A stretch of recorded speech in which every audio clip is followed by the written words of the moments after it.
Bonjour, bienvenue dans ce nouvel épisode de Chemin vers soi. Je dépose cette pensée ici, maintenant, de manière intemporelle. Elle porte en elle une part de mon histoire, de mes recherches et de mes connaissances accumulées. Je ne la partage pas pour vous conforter, mais afin de vous faire réfléchir et grandir. La rupture. On nous vend la rupture comme un drame, une injustice, une fin en soi. On pleure l'autre, on maudit le destin, on compte les jours de manque comme on compte les points après une défaite. Et si on arrêtait de mentir?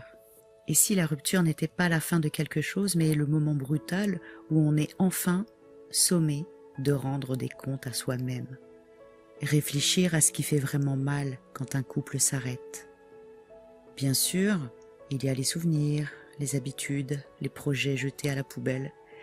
Mais la vraie douleur, celle qui réveille la nuit, ce n'est pas seulement le vide de la chaise en face de toi.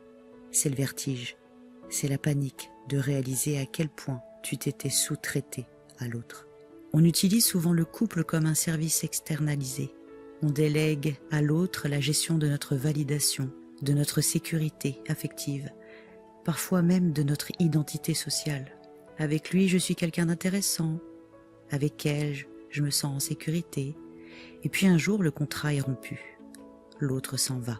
Et il emporte avec lui un énorme morceau de ce qu'on croyait être nous. C'est là que ça devient intéressant et douloureux. La rupture met à nu nos dépendances structurelles. Ce n'est pas l'autre qui nous manque, c'est la béquille sur laquelle on appuyait tout notre corps pour pouvoir avancer. Et quand la béquille disparaît, on s'écroule. Pas parce qu'on est faible, mais parce qu'on avait oublié comment tenir debout tout seul. Alors on fait quoi? La plupart des gens fuient ce vide. On se jette dans le travail, dans l'oubli, ou pire, dans les bras du premier venu, pour recréer au plus vite une prothèse affective. On veut anesthésier la douleur. On veut que ça redevienne confortable. Mais refuser la douleur de la rupture, c'est refuser l'occasion de voir ce qui clochait dans nos fondations. Une rupture saine, si tant est que ça existe, ne devrait pas être un combat pour savoir qui a tort, qui a gagné ou qui souffre le plus. Ça devrait être un audit, un état des lieux sans pitié.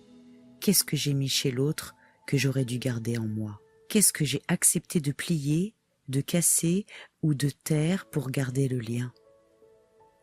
Le chemin vers soi, paradoxalement, commence souvent par une table rase.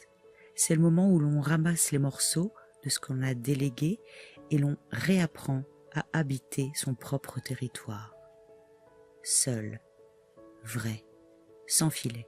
La prochaine fois que tu te sentiras aspiré par le vide d'une rupture, ne cherche pas tout de suite à le combler. Demande-toi plutôt qu'est-ce qui est en train de mourir en moi et qui avait besoin de mourir pour que je puisse enfin respirer. À méditer. Je vous dis à très vite pour un prochain épisode de Chemin vers soi.